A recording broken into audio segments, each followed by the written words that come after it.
Poutine affirme: nous déploierons tout effort pour faire réussir Genève 2 et arrêter l'effusion de sang en Syrie.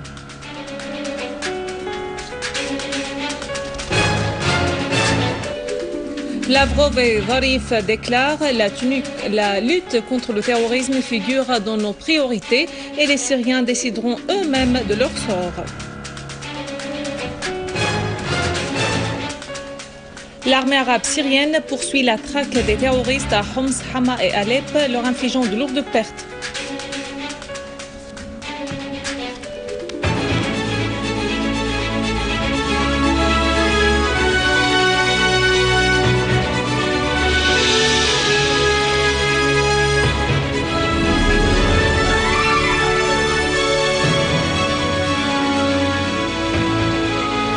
Mesdames et messieurs, bon après-midi et merci d'être avec nous. Le président russe Vladimir Poutine a affirmé que son pays déploiera tout effort pour faire réussir Genève 2 et mettre fin à l'effusion de sang en Syrie. En recevant les lettres de créance de plusieurs ambassadeurs étrangers au Kremlin, Poutine a souligné l'importance de la concrétisation des premiers résultats survenus sur la voie de la solution des principales questions internationale, dont la question syrienne et iranienne. Poutine a appelé au soutien des efforts de la communauté internationale pour préparer la tenue de Genève 2 en insistant sur l'importance de la participation de toutes les parties capables de jouer un rôle positif dans ce processus.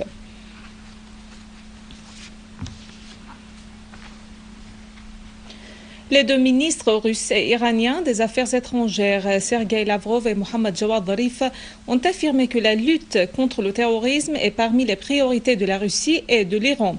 Ils ont affirmé que leur pays tenait bien à la nécessité d'éradiquer les foyers de terrorisme en Syrie, conformément aux résolutions internationales. Lors d'une conférence de presse conjointe avec son homologue iranien, Lavrov a souligné que la Syrie devrait être un État souverain qui maintient l'intégrité de ses territoires et garantit les droits de son peuple et qu'elle devrait vivre en paix et en sécurité avec les pays voisins. Lavrov a réaffirmé la position de son pays, insistant sur la nécessité de la participation de l'Iran à la conférence internationale sur la Syrie, Genève 2, vu que l'Iran est un État influent et qu'il s'attache à une solution pacifique à la crise en Syrie. À son tour, Zarif a affirmé que l'issue à la crise en Syrie ne pourrait être que politique. C'est ce que l'Iran avait affirmé dès le début de la crise, a-t-il souligné, faisant noter que l'Iran allait accepter l'invitation à Genève 2 sans condition préalable. Zarif a ajouté que les partis extérieurs n'ont pas le droit d'imposer des décisions au peuple syrien qui, poursuit-il, devrait décider lui-même de son sort. Le chef de la diplomatie iranienne a évoqué les efforts déployés par la Russie pour résoudre la crise en Syrie par les voies pacifiques sans ingérence étrangère.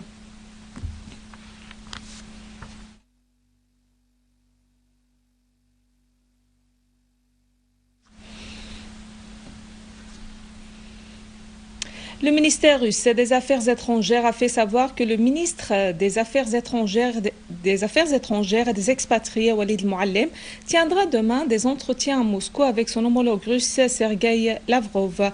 Un communiqué du ministère russe indique que l'entretien va être focalisé sur les préparatifs de la conférence internationale sur la Syrie Genève 2. On s'attend que la conférence de Genève 2 mène à un dialogue syrien global avec la participation des délégations du gouvernement syrien et de l'opposition sur la base de la déclaration de Genève publiée le 30 juin 2012 et sans condition préalable, ajoute le ministère russe, soulignant que les solutions prévues dans le cadre de Genève 2 devraient être le résultat d'un accord entre les parties syriennes et non pas des solutions imposées de l'extérieur.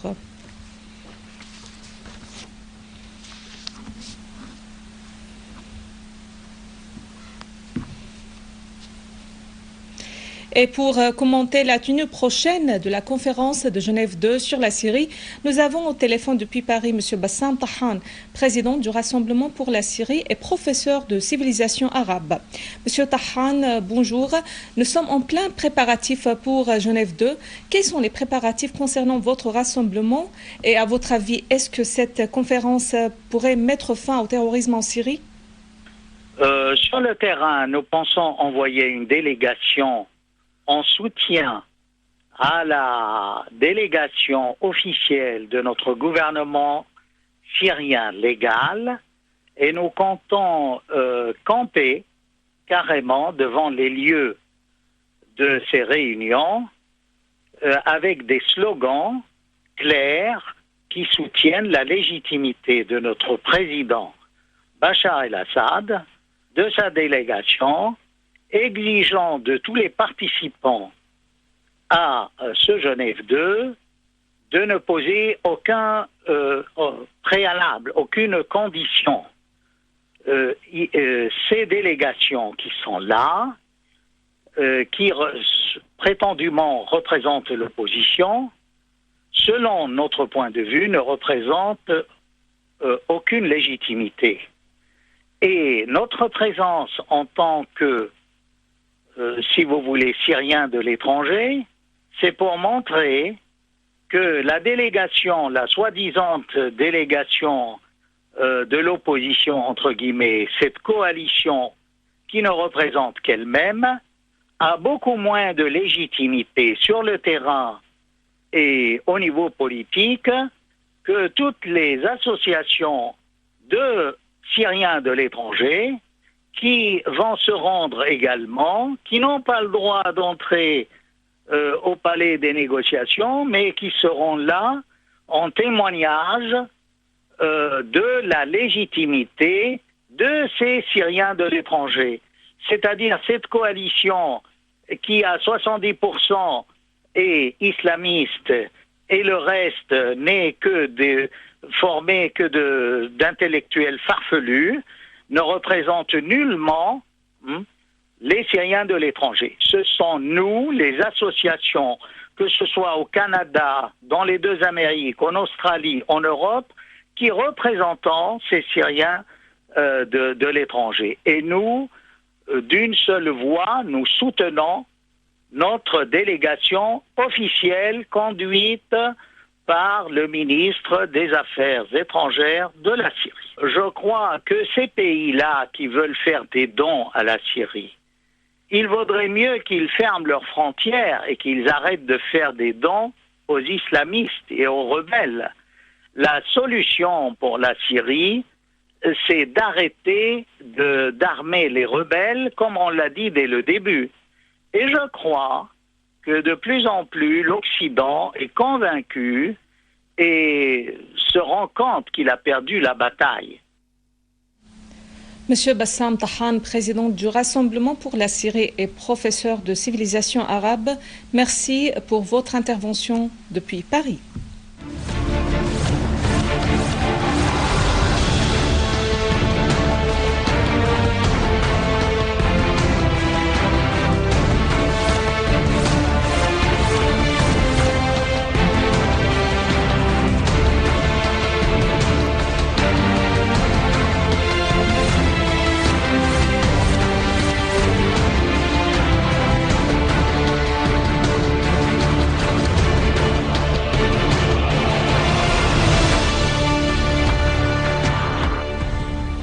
Sur le terrain et dans une embuscade, les services spécialisés sont parvenus en coopération avec la population à tuer un certain nombre de terroristes qui tentaient de faire passer des armes et des munitions via le village de Janan dans la campagne de Hama.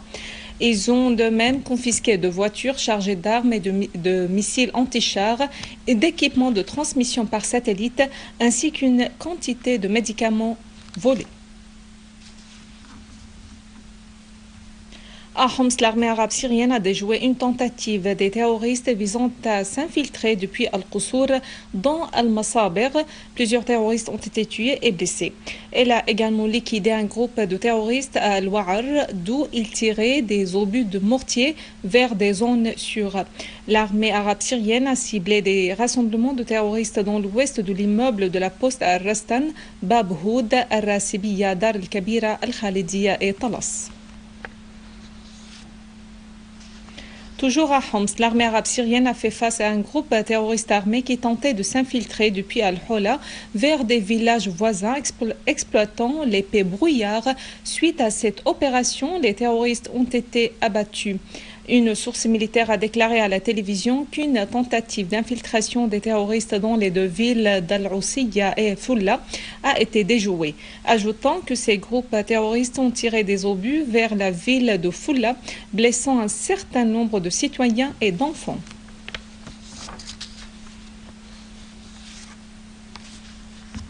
Dans la banlieue de Daraa, l'armée arabe syrienne a détruit des repères de terroristes, notamment dans les villages de Jamara, Houiya, Roussoum, Muzna, Son al-Hamam et Ibel, tuant et blessant plusieurs éléments. En Irak, l'armée irakienne a mené des opérations spécifiques contre le soi-disant État islamique d'Irak et du Levant, près des frontières syro-irakiennes, où les forces d'Al-Jazira et d'Al-Badia, accompagnées de l'aviation militaire, ont détruit un convoi de véhicules des terroristes. Au cours de cette opération, le responsable militaire de ce groupe terroriste, le Jordanien Maher Al-Jarashi, a été arrêté lors de son infiltration des frontières syriennes vers Al-Anbar.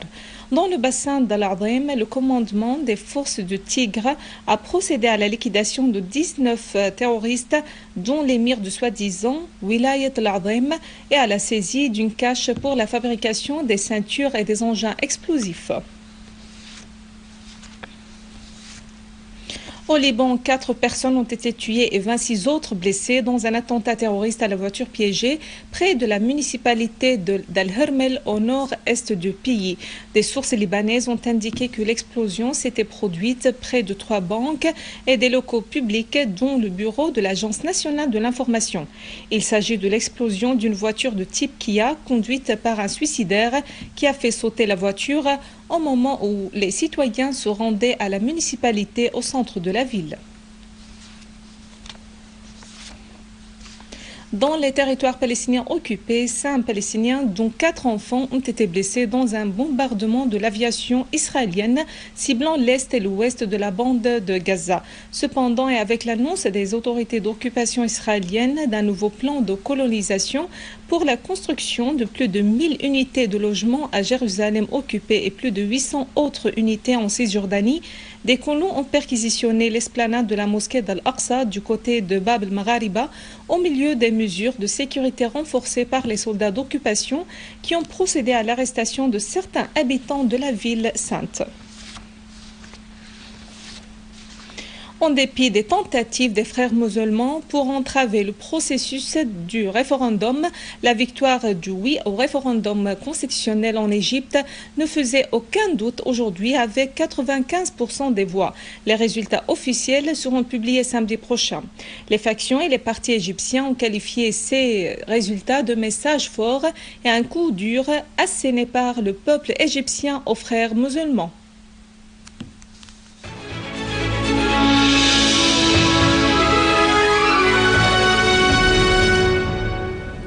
Les concours de l'Olympiade scientifique syrienne ont pris fin aujourd'hui dans une cérémonie organisée à Dar el-Assad pour la culture et les arts.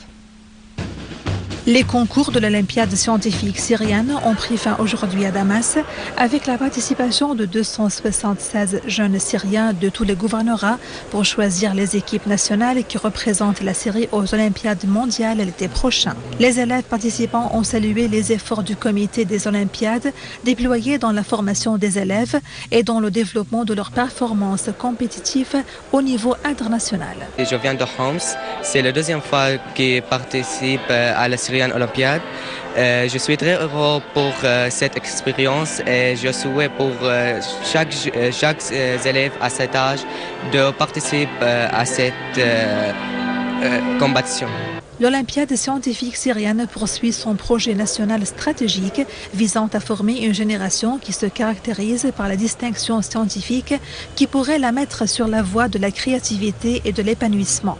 Le parcours de l'Olympiade syrienne est fondé sur un travail sérieux et renouvelé à la recherche des talentueux parmi les étudiants du cycle secondaire. Ces étudiants seront bien formés pour qu'ils soient capables de participer aux Olympiades internationales et de mettre l'empreinte syrienne sur ces concours. Voici un rappel des principaux titres. Poutine affirme « Nous déploierons tout effort pour faire réussir Genève 2 et arrêter l'effusion de sang en Syrie ».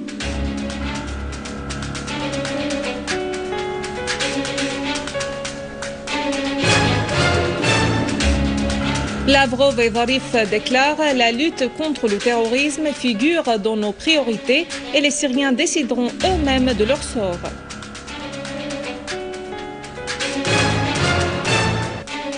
L'armée arabe syrienne poursuit la traque des terroristes à Homs, Hama et Daraa, leur infligeant de lourdes pertes. Mesdames et messieurs, c'est la fin de notre édition. Pour la revoir, visitez notre site web syriaonline.sy. Merci à vous, merci à toute l'équipe de rédaction et de technique. Au revoir.